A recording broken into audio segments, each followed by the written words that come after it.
আসসালামু আলাইকুম প্রিয় দর্শক বন্ধুরা, আশা করছি সবাই ভালো আছেন। তো আজকের এই ভিডিওতে আমরা Realme C35 এই স্মার্টফোনটি রিভিউ করব। এই স্মার্টফোনটি বাংলাদেশের বাজারে কবে আসতে পারে, ফোনের প্রাইস কত, অ্যান্ড ফোনটি দিয়ে কি আদৌ গেমিং করা যাবে কিনা, সমস্ত যাবতীয় ইনফরমেশন শেয়ার করব এই ভিডিওতে।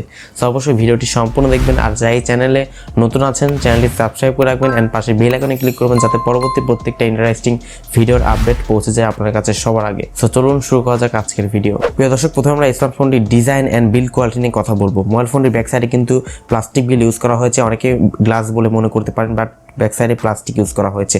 ব্যাক সাইডে দেখতে অনেকটাই কিন্তু আইফোন 13 প্রো ম্যাক্সের মতো কিন্তু রাখা হয়েছে, অ্যান্ড ফোনটির বিল্ড কোয়ালিটি ওভারঅল একটি প্লাস্টিক বিল্ডের ফোন এটি। তো এবারে আমরা Realme C35 স্মার্টফোনটির ডিসপ্লে সেকশনে কথা বলবো। মোবাইল ফোনটির ডিসপ্লেতে ইউজ করা হয়েছে 6.6 ইঞ্চ ফুল এইচডি প্লাস রেজলিউশনটা আইপিএস ডিসপ্লে ইউজ করা হয়েছে, যার রেজলিউশন হচ্ছে 1080x2400 পিক্সেলস।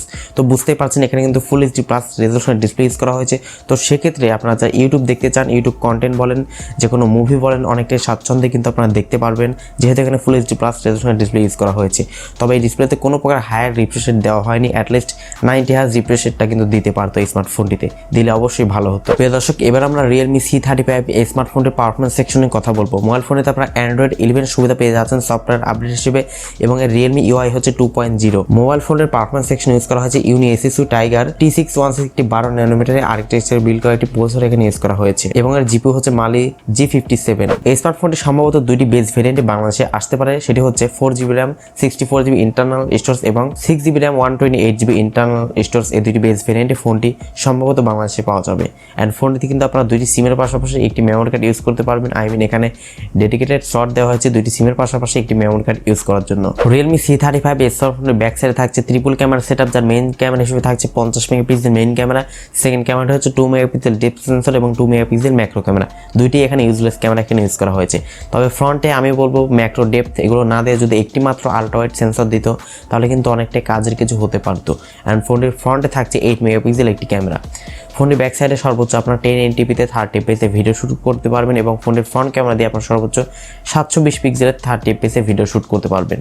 তো ফ্রন্ট ক্যামেরা অবশ্যই একটু ভালো দেওয়া উচিত ছিল। এছাড়া ফোনেতে আনুষঙ্গিক যে সমস্ত বিষয়, যেমন loud speaker, 3.5mm headphone jack, USB type C পোর্টের সুবিধা এবং একটি সাইড মাউন্টেড ফিঙ্গারপ্রিন্ট সেন্সরের সুবিধা কিন্তু আপনারা পেয়ে যাচ্ছেন। প্রিয় দর্শক, Realme C35 স্মার্টফোনের ব্যাটারিতে ইউজ করা হয়েছে 5000 mAh ম্যাসিভ ব্যাটারি সেটআপ, যেটির মাধ্যমে কিন্তু মোটামুটি 2 দিন মতো চার্জিং ব্যাকআপ অনায়াসে পাওয়া সম্ভব।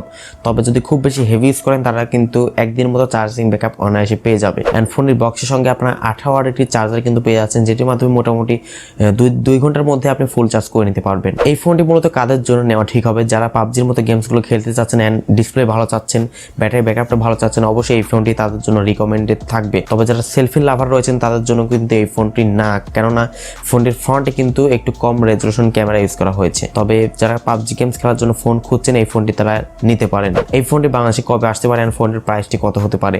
এই ফোনটি বাংলাদেশে আসতে পারে এই মার্চ মাসের শেষের দিকে, কিন্তু ফোনটি বাংলাদেশে আসার একটা পসিবিলিটি রয়েছে। অ্যান্ড ফোনটি বাংলাদেশে আসলে সম্ভবত এই ফোনটির প্রাইসটি হতে পারে 15 থেকে 16,000 টাকার মধ্যেই ফোনটির প্রাইসটি হতে পারে।